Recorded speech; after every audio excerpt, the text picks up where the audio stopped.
स्वामी समर्थाची ताकद साधारण नाही हा. एक वाक्य सांगू का?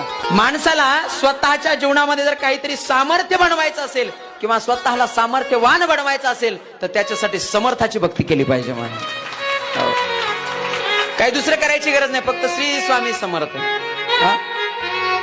बघा ना, तुम्ही तुमच्या जीवनातलं जर संकट तुम्हाला दूर करायचं असेल, बरेच माणसं जीवनामध्ये त्रस्त असतात. काहींना नोकरीमध्ये अडचणी येतात, जीवनामध्ये अडचणी येतात, धनलाभ होत नाही, संसारामध्ये सारखं काही ना काही गारणं चालू असतं.